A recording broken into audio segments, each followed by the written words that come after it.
tous. Dans la séance d'aujourd'hui, on va s'intéresser à la probabilité. J'espère bien qu'elle sera bénéfique pour vous. Alors, on passe à l'exercice 1. L'énoncé est le suivant. On s'intéresse à une population de 1 million de personnes abonnées à un fournisseur d'accès à Internet.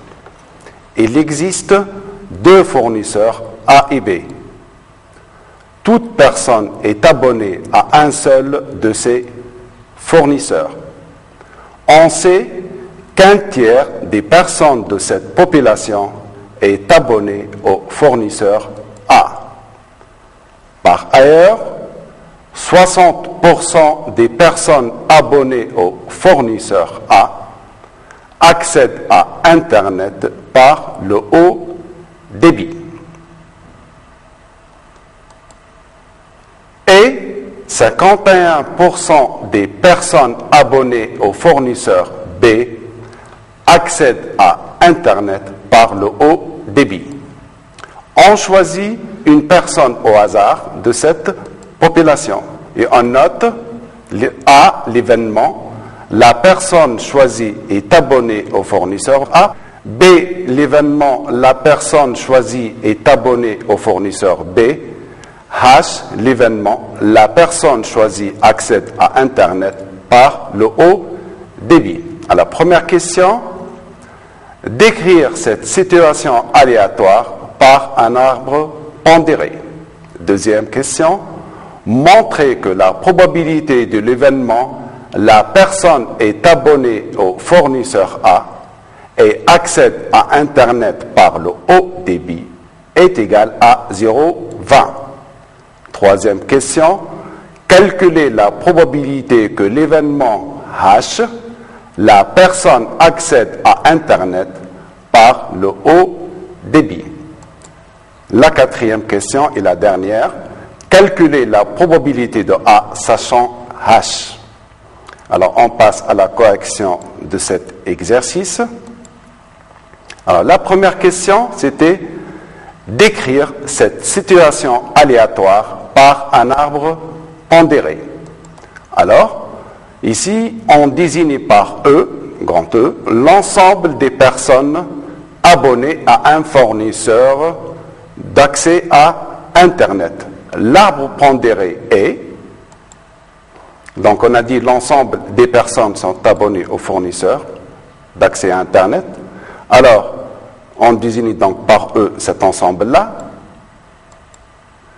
Un tiers des personnes de cette population est abonné au fournisseur A. Donc vous voyez bien, par suite, les 2 tiers sont abonnés au fournisseur B.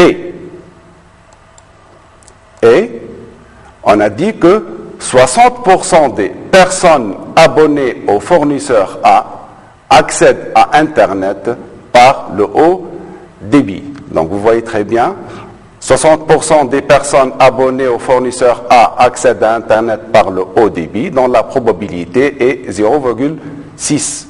Par suite, donc 0,4, c'est la probabilité des personnes qui n'ont pas accès à Internet par le haut débit. De même, on a 51% des personnes abonnées au fournisseur B accèdent à Internet par le haut débit. Alors, dans la probabilité, vous voyez très bien, dans la probabilité est 0,51.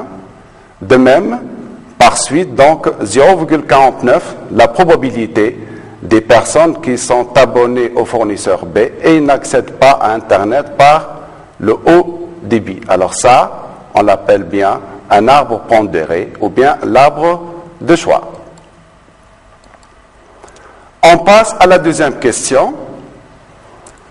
Montrer que la probabilité de l'événement, la personne est abonnée au fournisseur A et accède à Internet par le haut débit est égal à 0,20. Alors ici, on se donne donc l'événement, la personne est abonnée au fournisseur A et accède à Internet par le haut débit.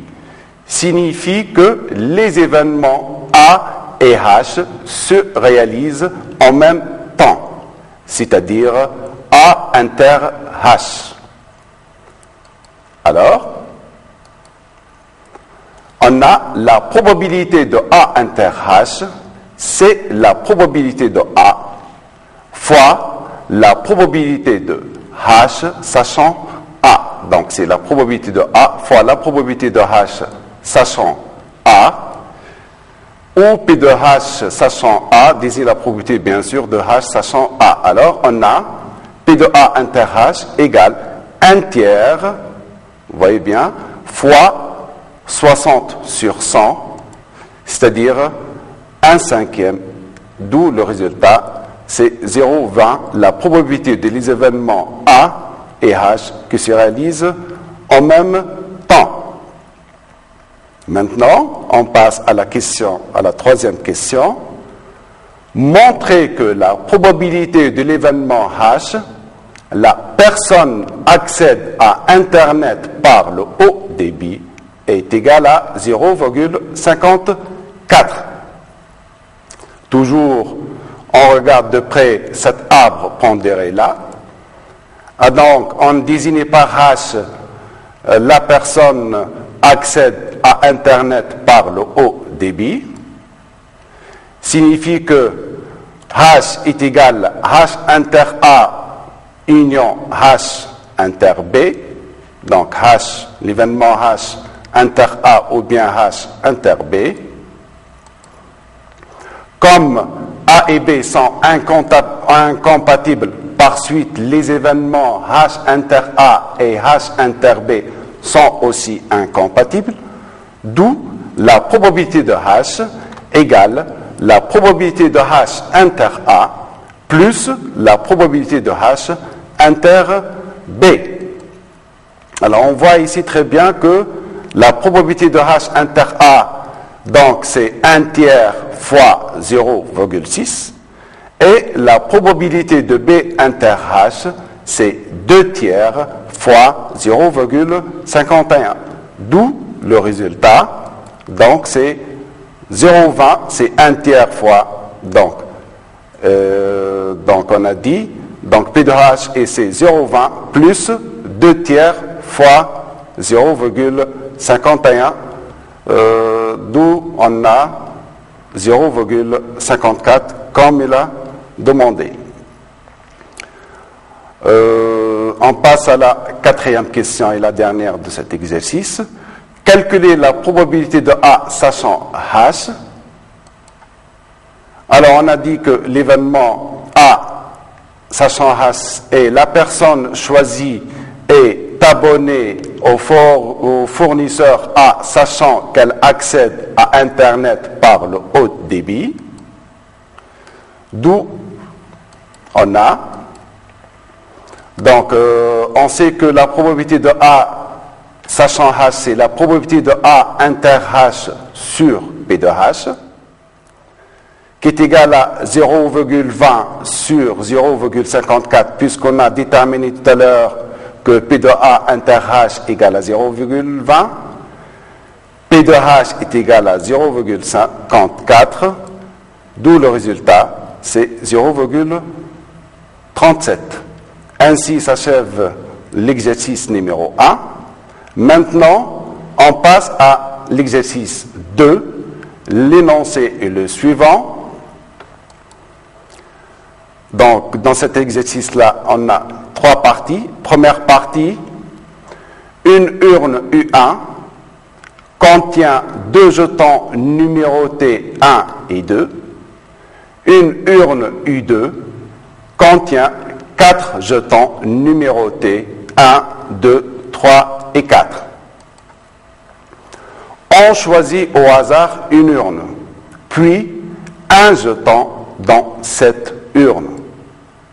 Première question, quelle est la probabilité de tirer un jeton portant le numéro 1? Deuxième question, on a tiré un jeton portant le numéro 1. Quelle est la probabilité qu'ils proviennent de l'urne U1. On rassemble maintenant les deux urnes en une seule, c'est la partie B.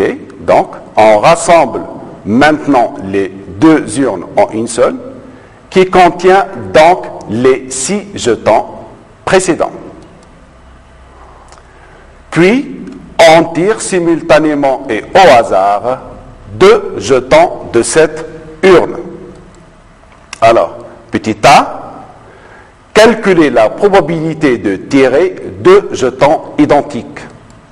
Petit b, soit S la variable aléatoire qui, à chaque tirage, associe la somme des numéros des 2 jetons tirés. Puis, déterminer la loi de probabilité de S. C'était la question.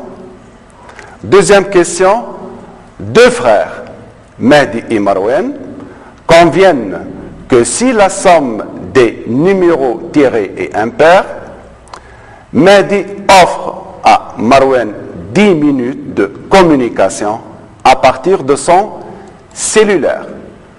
Dans le cas contraire, c'est-à-dire si la somme bien sûr tirée est paire, Mehdi utilise celui de Marwan pendant lambda minute. On note, grand X, la variable aléatoire qui, à chaque tirage, associe le temps de communication gagné ou perdu de Mehdi. Calculer l'espérance mathématique de X en fonction de lambda. Puis, déterminer lambda pour que le jeu soit équitable. Alors, troisième question. L'épreuve précédente est répétée n fois de suite, n étant supérieur ou égal à 2, en remettant à chaque fois les jetons tirés. Et on désigne par grand Y la variable aléatoire définie par le nombre de fois où la somme tirée est paire, après les n répétitions. Petit a, déterminer la loi de probabilité de Y. Petit b, déterminer le plus petit entier naturel n où la probabilité p d'obtenir au moins une somme paire est supérieure ou égale à 0,95. Maintenant, partie C, la dernière.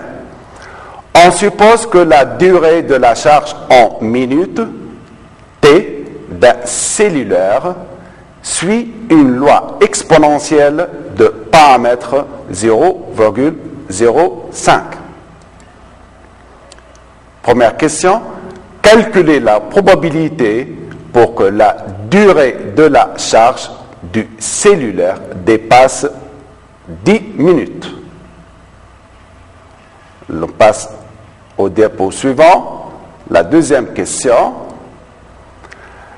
calculer la probabilité pour que la durée de la charge varie entre 10 minutes et 25 minutes.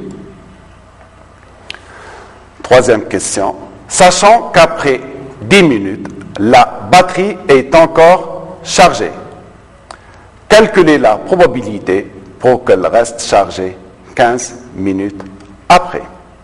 Maintenant, on passe à la correction de cet exercice. Alors, la première question, la partie A, grand A, première question. Quelle est la probabilité de tirer un jeton portant le numéro 1? Alors ici, on désigne par T1 l'événement tirer un jeton numéro 1. Donc vous voyez ici, on a deux urnes, U1 et U2. L'urne U1 contient deux jetons, un numéro 1 et l'autre numéro 2. L'urne U2 contient deux jetons, 4 jetons, donc 1, 2, 3 et 4. Alors, on a d'après le texte P de U1 égale P de U2 égale 1,5. Pourquoi?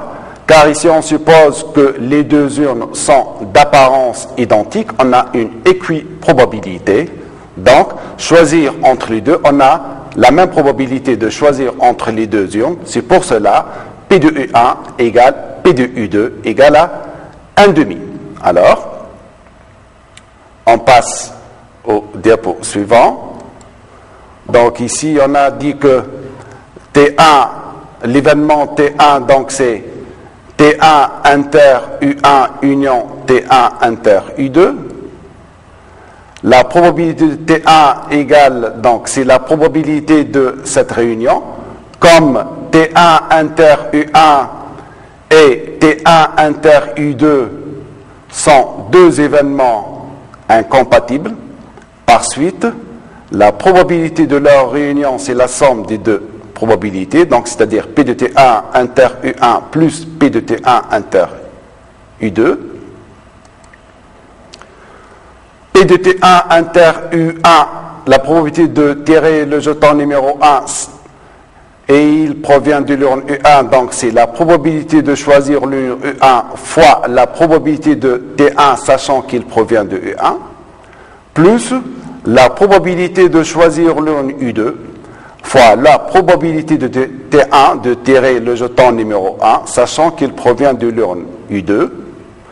On a 1,5, c'est la probabilité de l'urne U1, fois 1,5, c'est la probabilité de T1, sachant U1, on a un jeton numéro 1 sur 2, plus la probabilité de choisir l'urne U2, c'est 1,5, fois la probabilité de tirer le jeton numéro 1 de l'urne U2, on a un jeton numéro 1 sur 4 en tout, on obtient 3/8. Alors, maintenant, on passe à la question suivante. Quelle est la probabilité qu'il provienne de l'urne U1? Donc, ici, on a tiré un jeton portant le numéro 1. Ça, c'est une condition. Quelle est la probabilité qu'il provienne de l'urne U1? Donc, c'est l'événement U1 sachant T1, c'est-à-dire le jeton tiré est de l'urne U1, sachant qu'il provient, qu'il porte le numéro 1. Alors, on cherche ici la probabilité de U1 sachant que T1 est réalisé, d'où d'après la formule de cours. Alors, ici vous voyez très bien les urnes U1, la disposition des deux urnes, U1 et U2. On a P de U1 sachant T1, qui est égal à P de U1 inter T1 sur P de T1, qui est égal à 1,5 fois 1,5, 1,5, donc c'est la probabilité de choix de l'urne U1, fois 1,5, c'est la probabilité de tirer le jeton numéro 1, sachant qu'il provient de l'urne U1, sur la probabilité de T1, on l'a déterminé tout à l'heure, qui est égal à 3/8, d'où le résultat égal à 2/3. Maintenant, on passe à la partie B.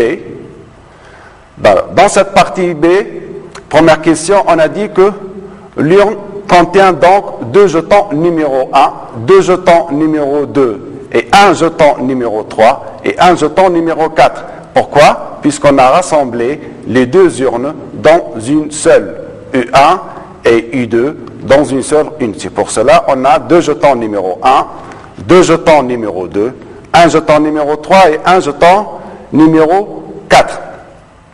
Alors on passe au diapo suivant. La question est la suivante. Calculer la probabilité de tirer deux jetons identiques. On désigne par P cette probabilité-là de tirer deux jetons identiques. On a cet événement et la réunion des événements disjoints. Quels sont ces événements-là? Ou bien on tire deux jetons numéro 1 ou deux jetons numéro 2. Alors, donc, vous voyez, c'est la répartition. Toujours, on a devant nous la répartition de l'urne U. Alors, on a deux jetons numéro 1, on a deux jetons numéro 1 choisis parmi 2, sur deux jetons choisis parmi 4, plus, on a le choix entre deux jetons numéro 2 choisis parmi 2, sur, bien sûr, ces 2, 4 d'où le résultat est égal à 2 sur 15. Question suivante.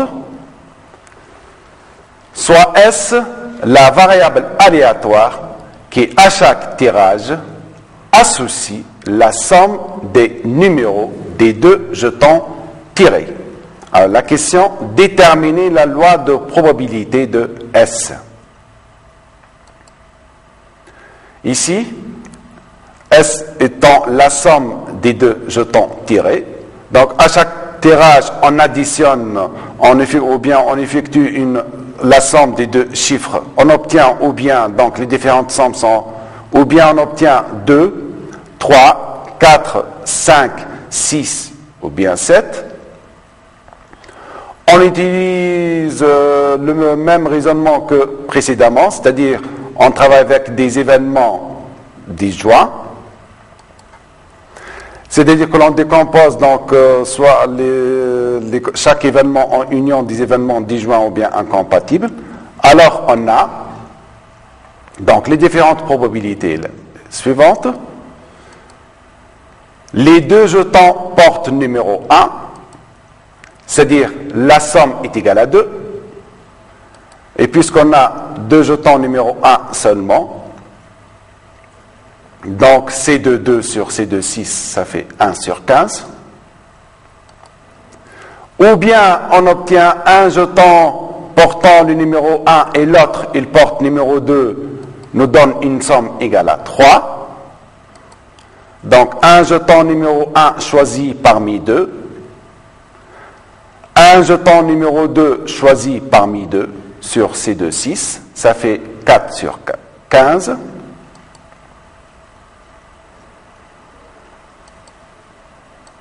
Ou bien on tire un jeton, donc numéro 3 et deux jetons numéro 2 et la somme.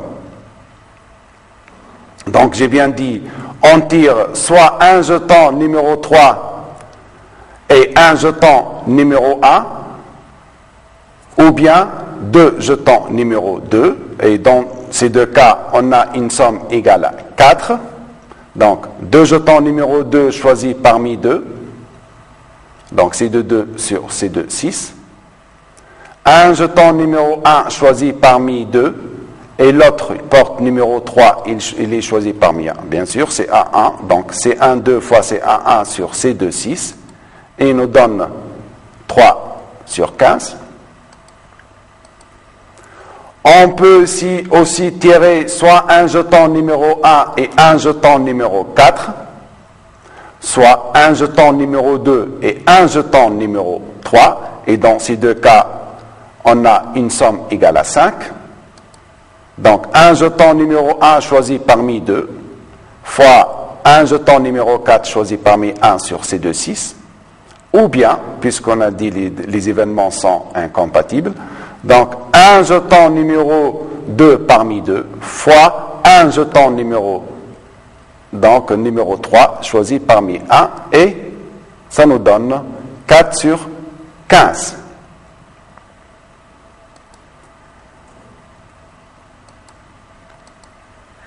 Ou bien on tire un jeton numéro 2 et un jeton numéro 4. Dans ce cas-là, on a une somme égale à 6. Dans la probabilité C12 fois CA1 sur C2 6, qui est égal à 2 sur 15.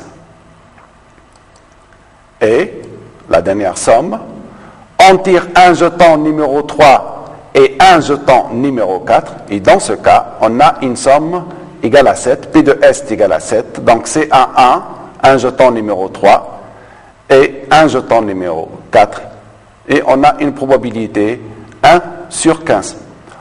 On peut résumer ces résultats-là donc suivant un tableau, ce qu'on appelle le tableau, la loi de probabilité ici, donc on peut la définir comme étant une loi de probabilité de cette variable aléatoire.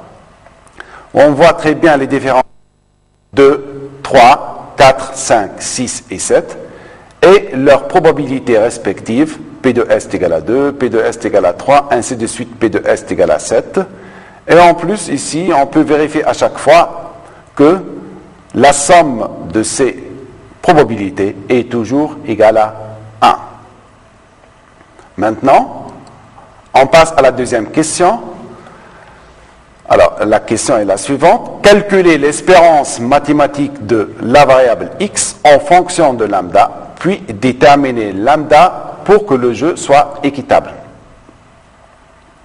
Alors, on rappelle l'énoncé un peu. C'est quoi la variable lambda? Donc ici, on a dit que si la somme tirée est paire, ou bien si la somme tirée est impaire, Mehdi offre à Marwan 10 minutes de communication à partir de son cellulaire. Alors, donc, dire que la somme est paire, ça veut dire est impaire, donc, ou bien on obtient S égale à 3, S égale à 5, S égale à 7, donc, c'est la somme de ces trois probabilités, P de S égale à 3, P de S égale à 5, P de S égale à 7. Mais ici, dans ce cas-là, Mehdi offre à Marwan 10 minutes de communication, ça veut dire qu'il va perdre 10 minutes de temps de communication à partir de son cellulaire. C'est pour cela on note P de x égale à moins 10, il y a une perte. Cette somme-là, donc, est égale à 3/5. Dans le cas contraire, si la somme tirée est paire, Mehdi utilise celui de son frère Marwan pendant lambda minutes. Et, le même raisonnement, les sommes paires sont P de S égale à 2, S égale à 4, S égale à 6. La somme des probabilités, donc, est égale à 2/5. Alors si, donc on a dit, la somme des numéros tirés est paire, Mehdi utilise celui de Marwan pendant lambda minutes. Ainsi, on a donc l'espérance de x est donc donnée par la formule de l'espérance ici, c'est la somme des PI fois XI. Donc, les différentes probabilités P de x égale à moins 10 et P de x égale lambda sont les deux probabilités.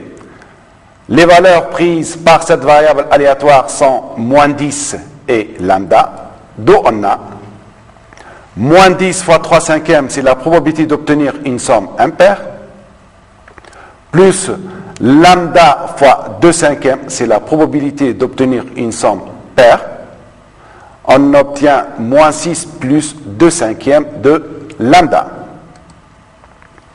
Maintenant, on nous demande de déterminer la valeur de lambda pour que le jeu soit équitable. Alors, on sait que le jeu est équitable si et seulement si l'espérance de cette variable aléatoire est égale à 0. Signifie moins 6 plus 2/5 de lambda égale à 0. Par suite, lambda est égal à 15 minutes. Donc, pour que le jeu soit équitable, quand la somme tirée, obtenue ou bien obtenue est paire, Mehdi utilise le portable, le cellulaire de son frère pendant 15 minutes. Pourtant, lui, il offre à son frère 10 minutes de communication. Alors, on passe maintenant à la troisième question, petit a. Déterminer la loi de probabilité de Y. Alors ici, ce jeu-là, donc dans cette situation-là, on a une répétition. Alors, obtenir une somme paire et l'événement succès dans la probabilité est de 5e. Ici, on s'intéresse uniquement à un seul événement. L'événement succès, on le désigne comme étant événement succès, c'est l'obtention d'une somme paire. Donc, par suite, obtenir une somme impaire et l'événement échec. Et dans la probabilité est 1 moins 2/5 égale à 3/5.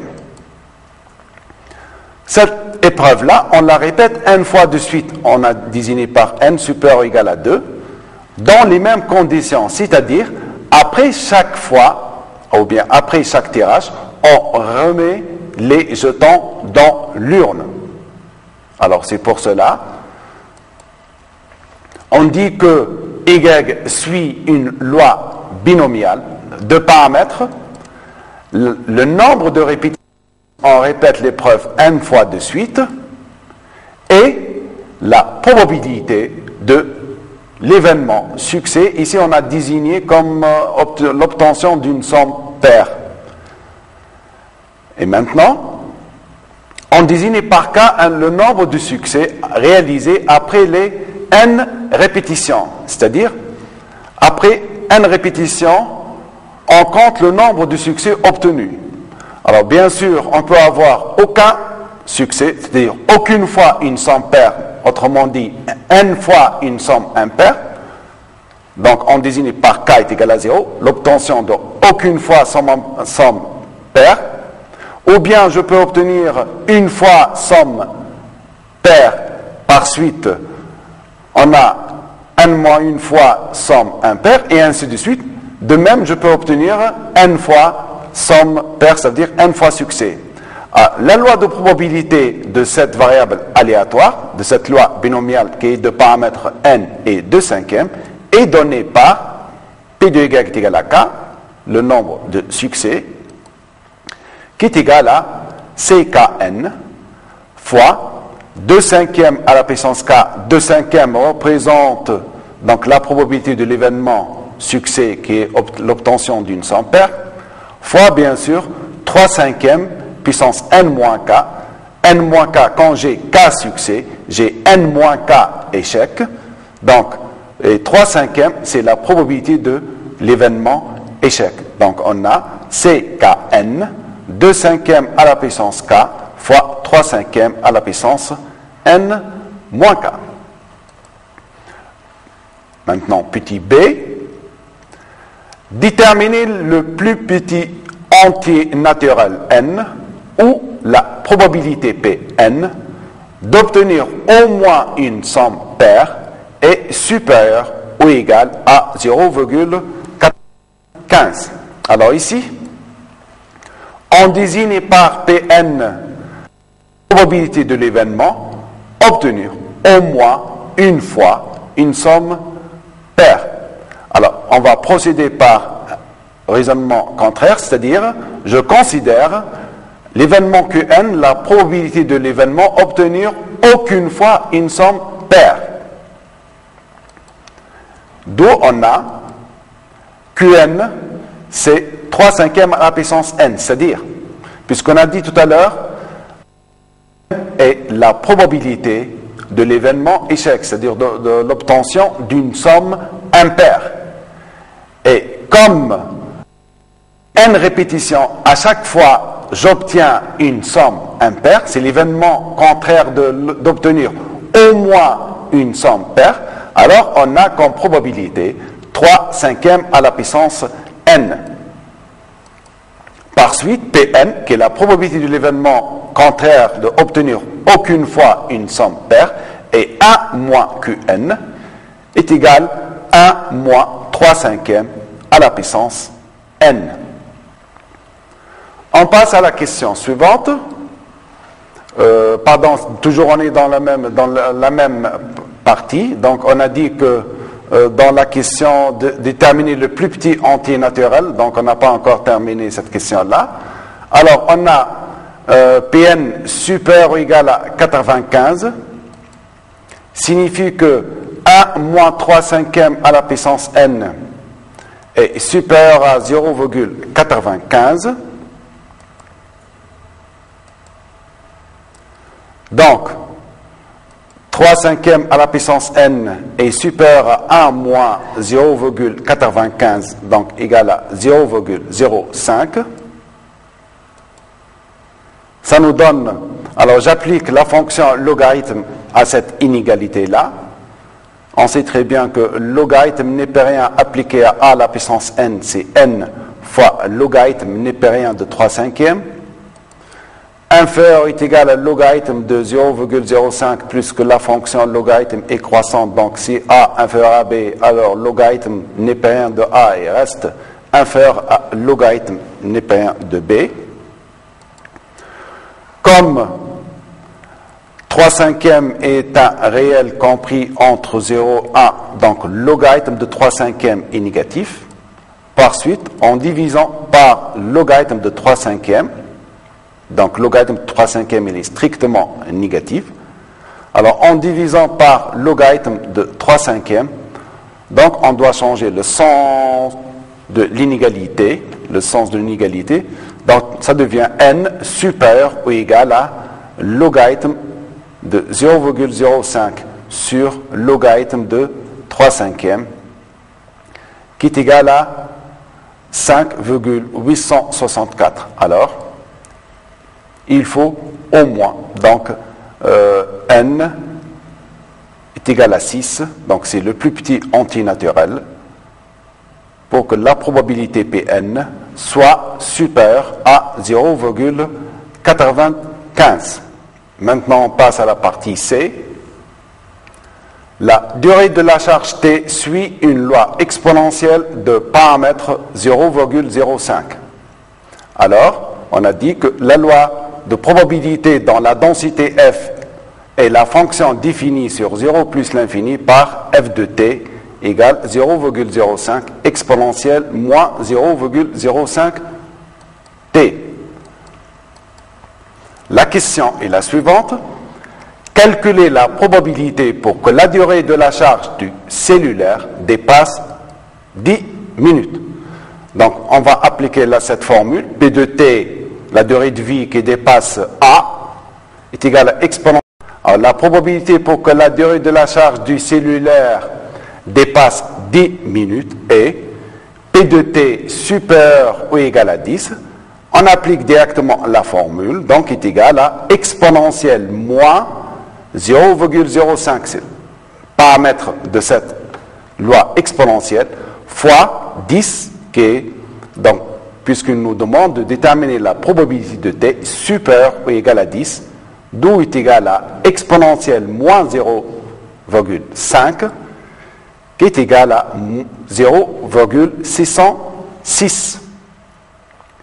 Alors, on passe à la deuxième question. Calculer la probabilité pour que la durée de la charge varie entre 10 minutes et 25 minutes. Alors, c'est une application de cette formule. La probabilité d'une loi exponentielle variant entre A et B, la durée de vie qui varie entre A et B, c'est l'intégrale de A à B f de t, qui est égale aussi à exponentielle moins A fois lambda, moins exponentielle moins B fois lambda. Donc, c'est une application directe de cette formule-là. Alors ici, on sait que la probabilité de la charge qui varie entre 10 minutes et 25 minutes est P de t comprise entre 10 et 25 est égale à exponentielle moins 0,05 fois 10 moins exponentielle moins 0,05 fois 25 qui est égal à 0,606 moins 0,28, d'où le résultat, c'est 0,326. Vous voyez très bien qu'ici, on applique directement les formules du cours. Alors, on passe à la dernière question.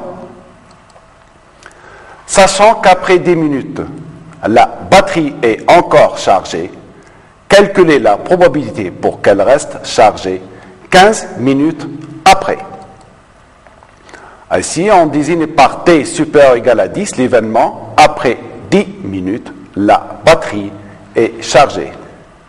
Et par t supérieur ou égal à 25, après 25 minutes, la batterie est chargée.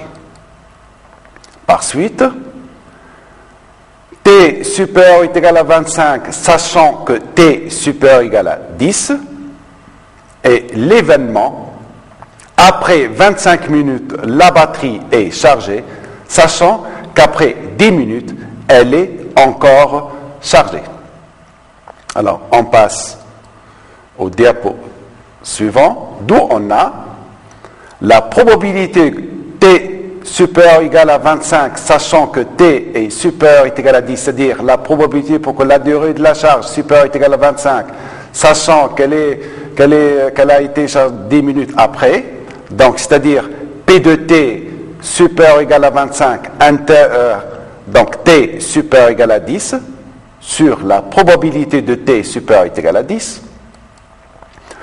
Or ici, le fait de dire que la batterie est chargée 25 minutes après, sachant qu'elle est chargée 10 minutes après, qui est égal à la probabilité de la batterie chargée 25 minutes après et chargée 10 minutes après.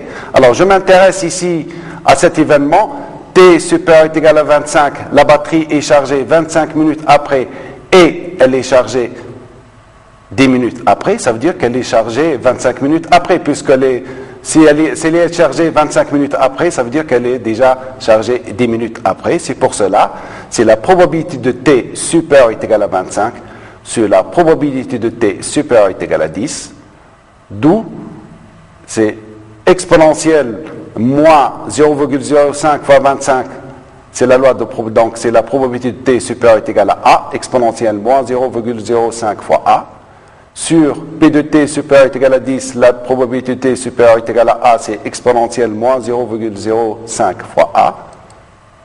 On obtient exponentielle moins 0,05 fois 15, qui est égal à 0,472. Ainsi s'achève notre leçon. Merci pour votre attention. Je vous souhaite bon courage et bonne chance pour vos examens.